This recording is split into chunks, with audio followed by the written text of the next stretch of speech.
Tiga hakim Pengadilan Negeri Surabaya terjaring operasi tangkap tangan Kejaksaan Agung dan tiga hakim ini diduga menerima suap dan gratifikasi atas vonis bebas Ronald Tanur, terdakwa kasus pembunuhan Dini Sera Afriyanti. Terjaringnya tiga hakim ini dalam kasus suap ini sekaligus menjadi tamparan keras dalam dunia peradilan di Indonesia. Tiga hakim yang menangani kasus pembunuhan yang melibatkan Ronald Tanur ditangkap oleh Kejaksaan Agung karena diduga menerima suap dan gratifikasi. Tiga hakim tersebut adalah Erin Tuadamanik, Mangapul, dan Hari Hanindyo. Trio hakim Pengadilan Negeri Surabaya ini menilai Ronald Tanur tak terbukti membunuh atau menganiaya Dini Sera Afriyanti kekasihnya hingga tewas. Atas dasar ini, hakim memvonis bebas anak mantan anggota DPR RI Edward Tanur.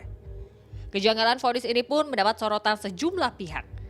Kejaksaan Agung melalui tim Jampitsus pun turun gunung memulai penyelidikan setelah munculnya kecurigaan terhadap vonis bebas Ronald Tanur. Hingga akhirnya Rabu lalu tiga hakim tersebut terjaring operasi tangkap tangan oleh Kejaksaan Agung. Menanggapi kasus ini, dosen hukum Ubaya Marianus Yohanes Kaharpung menilai tindakan para hakim ini mencederai institusi dan menjadi tamparan keras bagi dunia peradilan Indonesia. Ini satu kejahatan yang memalukan kita semua. Menampar wajah kita, tidak hanya para penegak hukum, tidak hanya para PNS, tapi kita sebagai pemberi janji dan barang dan segala macam ini. Nah, bagi saya, kasus ini adalah tamparan yang sangat besar bagi para hakim. Ya, dan orang menjadi anggap bahwa praktik-praktik seperti ini dalam dunia peradilan itu hal yang sangat biasa. Ini tidak baik. Ya, sehingga saya pernah katakan bahwa orang menang perkara belum tentu dia benar, dan orang yang kalah dalam perkara belum tentu dia salah.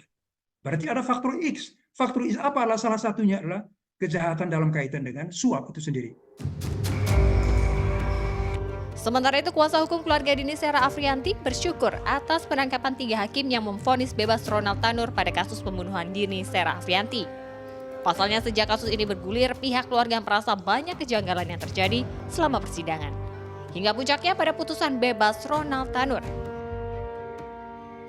Terkait dengan penangkapan atau OTT yang dilakukan oleh Kejagung ya terhadap tiga majelis hakim yang memeriksa dan mengadili di tingkat pertama perkara Ronald Tanur, itu kami selaku kuasa hukum dan juga keluarga korban sangat bersyukur pertama.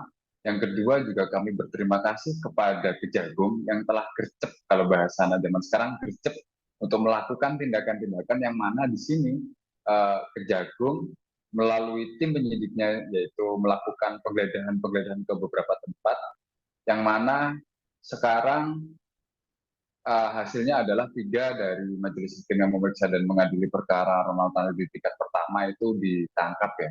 Tapi sekarang ini kan masih tahap pemeriksaan.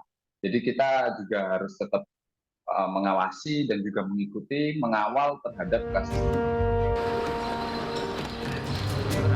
Saat ini tiga hakim Pengadilan Negeri Surabaya itu ditahan di Rutan Kelas 1 Surabaya. Melalui pesan singkat, Kepala Kejaksaan Tinggi Jawa Timur Mia Amiati menyatakan Jatim menjamin tidak akan mempengaruhi proses peradilan yang menjadi kewenangan dari pengadilan negeri di seluruh wilayah Jawa Timur. Sesuai prosedur, setiap tahanan baru harus masuk ruang isolasi selama 14 hari. Hal ini juga berlaku bagi para hakim yang ditangkap kemarin. Lia Clarissa, Gencar Wicaksono, Surabaya, Jawa Timur.